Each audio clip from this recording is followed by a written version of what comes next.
Fala galera, beleza? Estamos de volta. Hoje a gente vai começar a trabalhar a unidade 2 do livro 03, ainda sobre população brasileira. Agora nós vamos abordar outros temas. Na primeira unidade nós abordamos aí temas mais conceituais, em relação à taxa de natalidade e tudo mais, e outros temas. Hoje a gente vai trabalhar, nesse primeiro vídeo, os movimentos migratórios do Brasil, beleza? Então assim, a gente tem que delimitar primeiro o que é migração, né? Migração, na realidade, é um movimento de população de um território para o outro, tanto internamente em um país quanto externamente, indo para outro país, tá? Então, assim, a migração, então, seria um movimento de população, beleza?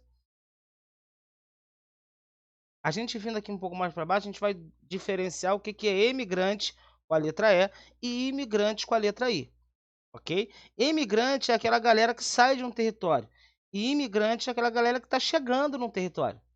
Tá? Então, se a gente for analisar pura e friamente, todo cara que faz um processo de imigração, ele é tanto emigrante, ou seja, que está saindo de um território, quanto imigrante, porque ele vai estar ao mesmo tempo saindo de um território e chegando em outro, beleza? Então, assim, a gente tem que entender também que eh, esses movimentos migratórios vão ajudar também a alterar o número da população absoluta. Tá? Aquele tipo de país que perde muito migrante, ou seja, que emigra sua população, ele vai ter um decréscimo, tá? Uma diminuição de população, beleza? Aquele país que recebe muitos imigrantes, ou seja, que recebe muita galera de fora, vai ter aí um incremento de população, um aumento de população, beleza? Então, a gente vai falar um pouco agora também dos primeiros imigrantes do Brasil.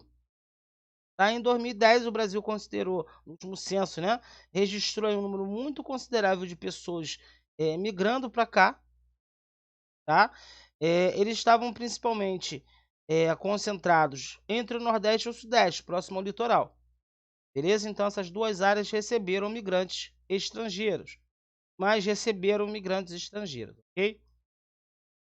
A gente vindo aqui, a gente vai ver o seguinte também. Essas regiões foram que mais receberam mão de obra escravizada do continente africano, tá? Nos 350 anos aí de escravidão, beleza? Especialmente na produção de cana-de-açúcar, mineração, cafeicultura, nessas três principais atividades econômicas durante a colonização, beleza?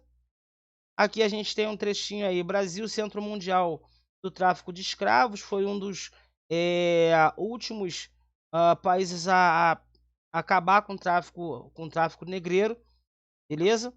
Eh, então, assim, a gente tem um registro de mais ou menos 35.000 viagens marítimas de tráfico negreiro da África para as Américas, tá? Pelos diários de 5.200 navegações examinadas, ok? Então, assim, foi um período, a gente até tratou disso em uma outra videoaula, tá? Foi importante a gente ter estabelecido esse debate, que hoje a gente pode revisitar esse vídeo, não antigo, mas já postado aqui, já debatido, já feito exercício em cima dele e debatido também no chat, beleza?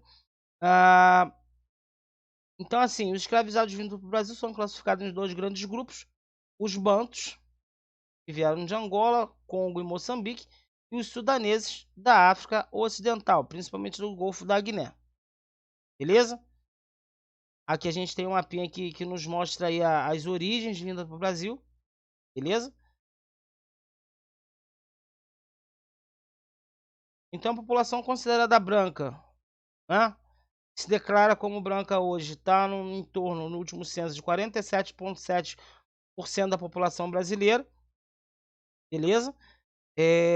Os primeiros representantes desse grupo são os portugueses, em maior número, tá? Mas também temos espanhóis, holandeses, franceses, que chegaram aí em todo o período colonial, beleza?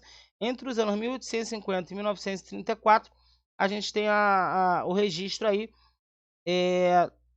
da galera da Itália, da Alemanha, Portugal, Espanha, beleza? Que vieram para cá para substituir a mão de obra escrava, tá? A gente tinha recém abolido a escravidão, então o que o governo brasileiro fez, estava fazendo? Não aproveitando os negros como mão de obra assalariada no campo. Tá? A gente teve um grande êxodo rural, que a gente vai tratar um pouco mais à frente. Então, o que estava fazendo? Trocando essa mão de obra negra por mão de obra europeia assalariada, tá? Principalmente assalariada, mas a gente também tem o registro de japoneses, tá?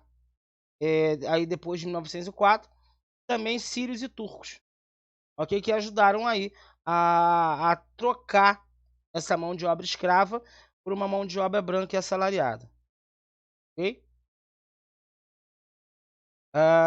Então, como a gente já falou, o Brasil recebeu esses caras entre o final do século XIX e início do século XX. Tá? Entre os asiáticos, a gente pode destacar os sírios, libaneses, tá? Que começaram a chegar no final do século XIX. Se fixaram principalmente em São Paulo e na Amazônia, dedicando-se ao comércio. Ok? Os japoneses também vieram em massa para cá, dirigindo principalmente a São Paulo, Vale do Ribeira, Vale do Paraíba, Amazônia. Nós temos hoje em São Paulo um bairro chamado Liberdade, que é a maior colônia japonesa fora do Japão. Tá? Essa colônia, esse bairro paulistano é maior do que muita cidade japonesa em termos populacionais, ok? Então, assim, para você ver a importância desses caras na migração para o Brasil. Tá? A gente está falando de um momento de muito assim, de período entre guerras, período muito difícil no Japão, né? Então esses caras estavam meio que saindo fora, principalmente para o Brasil, para tentar uma nova vida e de fato conseguiram, beleza? Dedicavam-se aí à atividade agrícola, merecendo destaque à implantação da cultura do chá no Vale do Ribeira, da pimenta do reino no estado do Pará. Beleza? Migrações após 1930.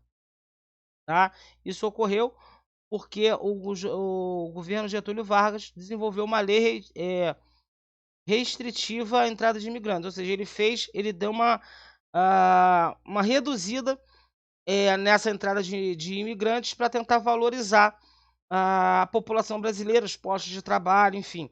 Era um governo extremamente nacionalista e populista.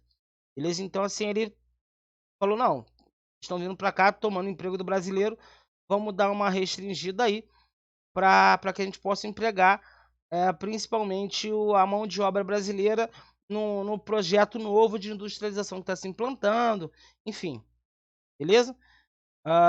Então, assim, a gente tinha uma entrada máxima, 2% de imigrantes a cada nacionalidade, beleza? Durante o século XX, especialmente depois da Segunda Guerra Mundial, algumas mudanças ocorreram, a migração voltou a acontecer, mas não tanto quanto no final do século XIX e início do século XX, tá? Mas voltou a acontecer, a gente tem muito estrangeiro morando no Brasil, de fato, de todas as partes do mundo. A gente vai chegar num conceito daqui a pouco de miscigenação, tá bom? Para que a gente vai entender aonde que essa migração toda se amarra, beleza? A gente pode citar algumas coisas, né? Alguns motivos. A gente pode citar a busca de oportunidades de trabalho, melhoria de situação econômica, situação de vida, refugiados de guerra, enfim, tá? Tem como esses motivos, ok? Ao longo da segunda metade do século XX, início do século XXI, muito brasileiro saiu do país, fazendo o caminho inverso, né? Saindo do Brasil, indo morar aí na Europa, no Japão e nos Estados Unidos, principalmente. Nós também temos aí um índice bastante considerável indo morar no Paraguai, beleza? Com o mesmo objetivo, estabelecer uma nova vida, estabelecer moradia, estabelecer novas oportunidades de emprego, de trabalho, enfim, beleza?